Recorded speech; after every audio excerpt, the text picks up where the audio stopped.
નમસ્તે. ગઈ કડીમાં આપણે જોયું હતું કે અલગ અલગ પ્રકારના ઇમોશનલ ડિસ્ટર્બન્સ કેવી રીતના ઊભા થાય છે, અને આપણે જોયું હતું કે એ બધાનું મૂળ કારણ આપણી અવાસ્તવિક માન્યતા છે. હવે આ બધા ડિસ્ટર્બન્સ ન જોઈતા હોય તો આપણે એ અવાસ્તવિક માન્યતાને કાઢવી પડે, પણ એ કાઢશું એ પહેલાં એને ગોતવી તો પડે. તો આ કડીમાં આપણે જોશું એને કેવી રીતના ગોતવી. તો એક ડાયરી રાખવી જોઈએ, અથવા તમે કોઈ પણ એપ પણ યુઝ કરી શકો છો. આના બે ફાયદા થશે. એક તો તમે જ્યારે વ્યક્ત કરી લો છો લખીને તો વેન્ટિલેશન થયું, હળવા થયા. અને બીજું કે આ ડાયરી આપણું રો મટીરિયલ થશે, જેના ઉપર કામ કરીને એ અવાસ્તવિક માન્યતાને આપણે ગોતી કાઢીને દૂર કરી શકીએ. તો આ ટેકનિકના 4 સ્ટેપ છે. પહેલો સ્ટેપ આ ડાયરી લખવાનો, કે તમે ક્યારે અપસેટ થયા, શેને લીધે અપસેટ થયા એ નોંધ કરી લેવી. આજે નોકરાણીએ મોડી આવી એટલે ગુસ્સો આવ્યો, લખી નાખો. બાળકનું આજે રિઝલ્ટ છે એટલે જરા ગભરામણ થાય છે, લખી નાખો. આ દરેક ડિસ્ટર્બન્સના 2 કારણ છે જે આપણે આગળ જોઈ ગયા, એક બહારનું અને બીજું અંદરનું. તો બીજા સ્ટેપમાં આ બંને કારણો ગોતી કાઢવાના છે. તો બહારનું કારણ તો શું હતું? જે પરિસ્થિતિને લીધે આપણે દુઃખી થયા. બરાબર. અંદરનું કારણ શું છે? તો કે આ બહારના કારણ પ્રતિ દ્વેષ. અને આપણે આગળ જોયું હતું કે દ્વેષ અને રાગ સાથે જ જાય, એટલે જે પણ બહારનું કારણ છે એના વિપરીત, એના ઓપોઝિટ માટે રાગ. દાખલા તરીકે સમજો કોઈ મને વખોડે છે એટલે મને ગુસ્સો આવે છે, તો પહેલો સ્ટેપ શું થયો? વખોડવા. પહેલો સ્ટેપ ગુસ્સો ગુસ્સો આવ્યો. એ ગુસ્સો આવ્યો એનું બહારનું કારણ શું હતું? કોઈએ વખોડ્યું. કોઈ મને વખોડ્યું. અંદરનું કારણ? એ નથી ગમતું વખોડ. હા, અણગમો કરતા દ્વેષ. હવે વખોડવા માટે દ્વેષ છે, તો વિપરીત શું છે? પ્રશંસા. પ્રશંસા. એટલે પ્રશંસા માટે રાગ. સમજાયું? હવે આ ઘણીવાર પણ એવું પણ હોય ને કે તમે ભલે પ્રશંસા ના કરો પણ વખોડો તો નહીં. એ પણ હોઈ શકે, પણ આ બે સાથે જ જાય, રાગ અને દ્વેષ. એટલે આપણે કદાચ પ્રશંસાની અપેક્ષા ના રાખીએ, પણ ગમે તો ખરું. ગમે તો ખરું. કારણ કે આ નથી ગમતું. હવે આ રાગ અને દ્વેષ છે, એનું મૂળ કેમાં છે? તો કે આપણી માન્યતામાં. એટલે આ વખોડવા પ્રતિ દ્વેષ અને વખાણ પ્રતિ રાગ, એનું મૂળ કઈ માન્યતામાં છે? કોઈએ વખોડવું ના જોઈએ એવું. અને હા, બધાને પ્રશંસા કરવાની છૂટ છે, કોઈએ વખોડવું જોઈએ નહીં. આ માન્યતા વાસ્તવિક છે અવાસ્તવિક છે? કેમ અવાસ્તવિક? બધી જાતના માણસો રહેવાના. હા, બંને વસ્તુ શક્ય છે. બંને શક્ય છે અને તો- જરૂરી પણ છે. હા. અને આ જો અવાસ્તવિક માન્યતા છે, તો વાસ્તવિક માન્યતા શું છે? હા, હા. એટલે કોઈ વખાણ પણ કરનાર મળે અને કોઈ અને કોઈ વખોડવા વખોડનાર વખોડનાર મળે. તો જ્યારે તમે આ વાસ્તવિક માન્યતા અપનાવશો તો શું થશે? શાંત રહેશે. તમે શાંત રહેશો. કોઈ વખાણે તોય ફરક નથી પડતો, કોઈ વખોડે તોય ફરક નથી પડતો. હવે તમે જે આગ્રહ રાખો છો કે બીજા મારા વખાણ કરે, તો બીજા તમારા વખાણ ક્યારે કરશે? જો એમને જ્યારે હા એનું અને આપણું કામ બધું- કરીએ તો હા. એની માન્યતા પ્રમાણે આપણે વર્તીએ તો. માન્યતા પ્રમાણે આપણું કોમન હોય. હા, કોમન ના પણ હોય, પણ એને ખુશ કરવા માટે આપણે વર્તીએ છીએ ઘણીવાર. એમને જે ગમતું હોય એવું કંઈક એને ગમતું હોય, એની ઈચ્છા પ્રમાણે આપણે વર્તીએ તો. હમ. તમે કેટલા લોકોની ઈચ્છા પ્રમાણે વર્તવા માંગો છો? શક્ય ખરું? અમુક લોકો હા, હા, બહુ નજીક પરિસ્થિતિ હોય. પ્રમાણે કોઈ વાર વર્તવું પણ પડે. કોઈ વાર વધુ જ પડે, પણ કેટલા બધાને ખુશ કરવા તમે બધાની મરજી પોતે કરશો, કરી શકશો? ના ના.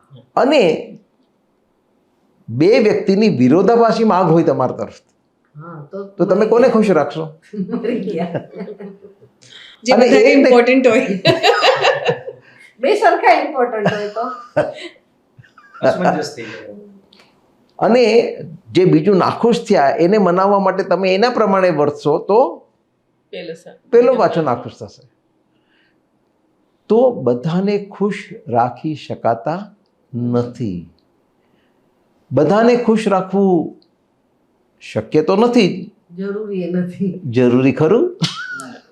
ના. અને સપોઝ તમે એમ કહો કે આટલું કરી દો ને બિચારો ખુશ થશે, તો શું થશે?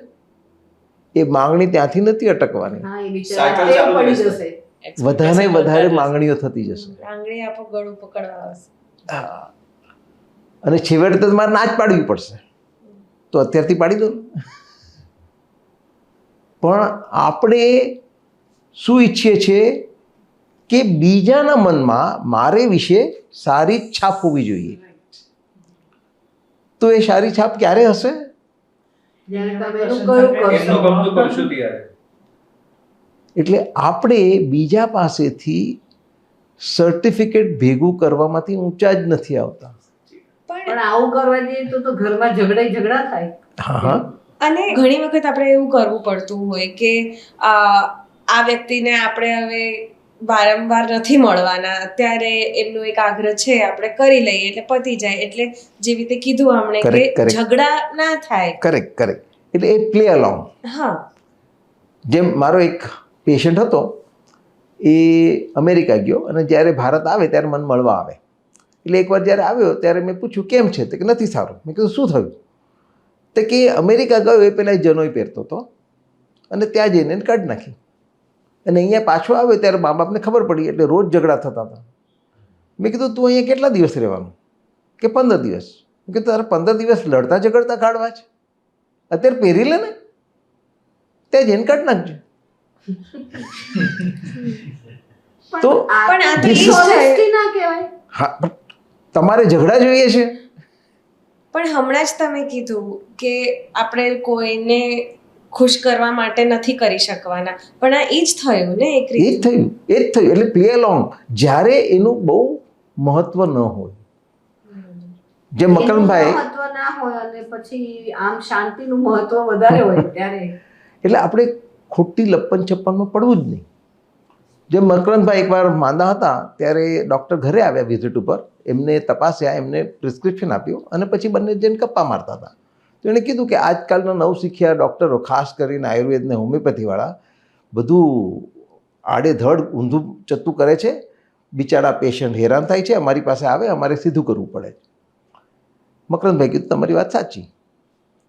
બપોરે કોઈ આયુર્વેદાચાર્ય આવ્યું, એણે પણ પોતાનો નુસ્ખો બતાવ્યો. તો મકરંદભાઈ અને પછી ગપ્પા મારતા એમણે કીધું કે આ જે એલોપેથીવાળા છે ને આડેધડ દવા આપે છે, સાઈડ ઇફેક્ટ આવે છે, પેશન્ટ બિચારા દુઃખી થાય છે, અમારી પાસે આવે ને અમારે બધું સમૂહ કરવું પડે. તો મકરંદભાઈ કીધું તમારી વાત સાચી. સાંજે કોઈ હોમિયોપેથ આપ્યું, એણે પણ એનો નુસ્ખો કીધો અને પછી કીધું કે આ એલોપેથી આયુર્વેદવાળા, એ લોકોને ઇન્ડિવિજ્યુઅલાઇઝેશનનો કન્સેપ્ટ જ નથી, બધાને એક સરખી દવા આપે છે, કંઈ આવડતું જ નથી. એમ કે તમારી વાત સાચી. એમના પત્ની આ સાંભળતા હતા, એને કીધું શું તમે આને સાચું ને આને સાચું ને આને સાચું કહો છો? કે તમારી વાત સાચી. એટલે આપણે આ ખોટી લપ્પન છપ્પનમાં પડવું જ નહીં. એટલે અભિવ્યક્તિ અને પોલિટિકલ પર્સન વચ્ચે શું ડિફરન્સ? આશયનો કે જે પોલિટિકલ છે એ બીજાની કમજોરીને એક્સપ્લોઇટ કરે છે પોતાના ફાયદા માટે. જ્યારે આ આપણે શેના માટે કરીએ છીએ? આપણું નુકસાન અટકાવવા માટે. બીજાને આપણે છેતરવા નથી, એનો લાભ નથી ઉઠાવવો, પણ આપણું નુકસાન થતું તો અટકાવવું છે ને. બીજા ખાતર આપણે જે કરી છૂટીએ છીએ ને મરી છૂટીએ છીએ એની જરૂર નથી. કારણ કે એ કરતાં કરતાં આપણું જે મૂળ ઉદ્દેશ છે એ બાજુમાં રહી જાય છે. તો આપણે આપણો સમય અને શક્તિની બરબાદી ન કરવી હોય તો આપણા પરિસ્થિતિમાંથી, આપણી ભૂલોમાંથી આપણે શીખવાનું છે, જેથી કરીને પાછી એવી જ પરિસ્થિતિ આવે તો તમે ઓછા ડિસ્ટર્બ થશો, હજુ આગળ જતાં ઓછા થશો અને જતે દાડે એ નીકળી જશે.